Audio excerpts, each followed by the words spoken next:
Hello friends, welcome to my channel.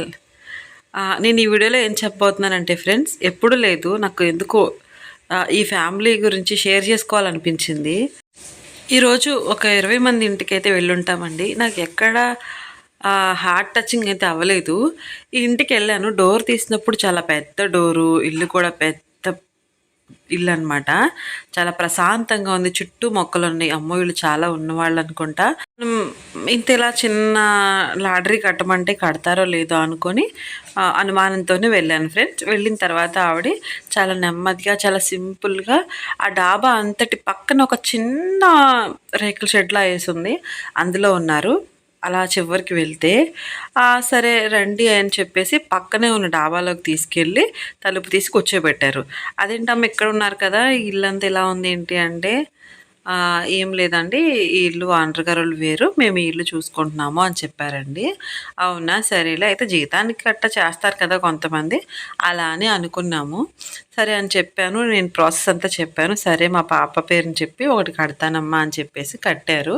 సరే బయటకు వచ్చేస్తున్నప్పుడు ఒక మాట అన్నారండి. అమ్మ మరి బాబు ఏం చేస్తారని మా అమ్మ అడిగింది. వాళ్ళ హస్బెండ్ ఏం చేస్తారని అడిగితే, ఆయన ఏం చేయట్లేదమ్మా, పొలం పని చేస్తారు అని అంటే, ఇల్లంతా మీదేనా అని అడిగిందండి అమ్మ.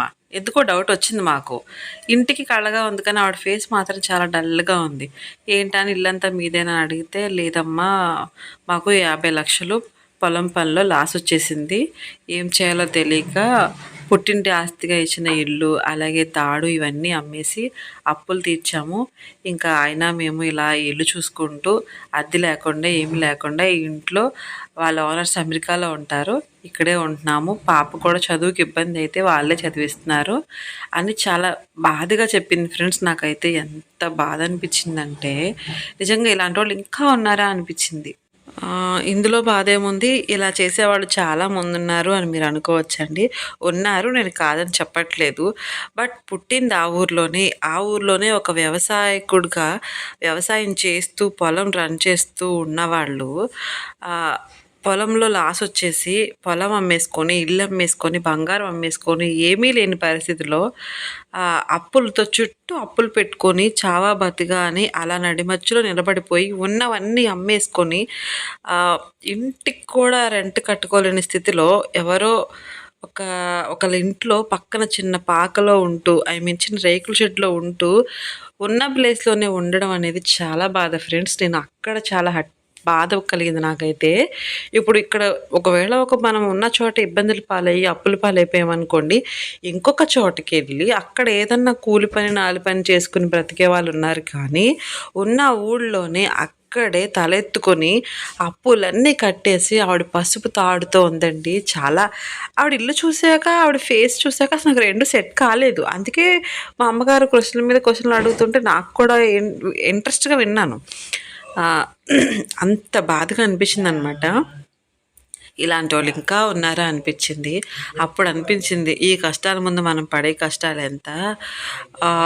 50 లక్షలు ఒకేసారి స్పాట్లో కట్టాలి అంటే పల్లెటూరులో మారుమూలలో ఎంత వస్తుంది చెప్పండి. ఇల్లు అమ్మితే ఐదుగితో ఒక 20 లక్షలు 15 లక్షలు వస్తుంది. మిగతా ఈ బంగారం ఉన్న పొలం అన్నీ అమ్మేసుకొని అప్పులు కట్టారంట. ఒకే సంవత్సరంలో 50 లక్షలు లాస్ అంటే అసలు ఎంత బాధ అండి. పొగాకు ఫ్యాక్టరీ సంథింగ్ ఏదో వేసారంట, అది కాలిపోవడం వల్ల దేనివల్ల ఒక్క సంవత్సరంలోనే అంత లాస్ అయిపోయిందంటండి.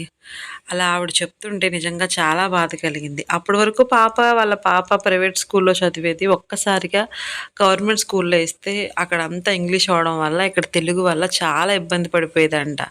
అర్థం కావట్లేదు ఏడ్చేసేదంట. అలా అప్పుడు అమెరికాలో ఉన్న వాళ్ళు ఒక పండగకి ఇక్కడికి వచ్చి, ఏంటి ఎందుకు పాప ఇబ్బంది పడుతుంది అని వాళ్ళు తెలుసుకొని అడిగితే, ఇలా చదవలేకపోతుందండి, మేమేమో చదివించే పరిస్థితిలో లేము అని అంటే, ఏమి ఇబ్బంది లేదు, మేము చదివిస్తాం, మా పాపతో పాటే మేము కూడా చదివిస్తామని చెప్పి దగ్గరలో ఉన్న మంచి ప్రైవేట్ స్కూల్లో వేసి అమెరికా నుంచి వాళ్ళు అమౌంట్ పంపించి స్కూల్లో అయితే చదివిస్తున్నారంట. చూడండి, ఒక 10 మందికి పనిచ్చేవాళ్ళు ఎవరో ఒకరి దయ వల్ల చదువుకొని వాళ్ళ ఇంటి దగ్గర ఉంటూ వాళ్ళ ఇల్లు చూసుకుంటూ ఒక పాలేరులా చెప్పాలంటే ఆ ఇంటి పని చేసుకుంటూ ఇంటికి కాపలా ఉండడం అంటే మనసుకి ఎంత కష్టమో మీరు చెప్పండి. నేను ఈ స్టోరీ మీకు ఎందుకు చెప్తున్నానంటే, ఎప్పుడు ఇలాంటి స్టోరీ నేను చెప్పలేదు. అంటే కొన్ని నిజాలు ఉంటాయి, అబద్ధాలు ఉంటాయి.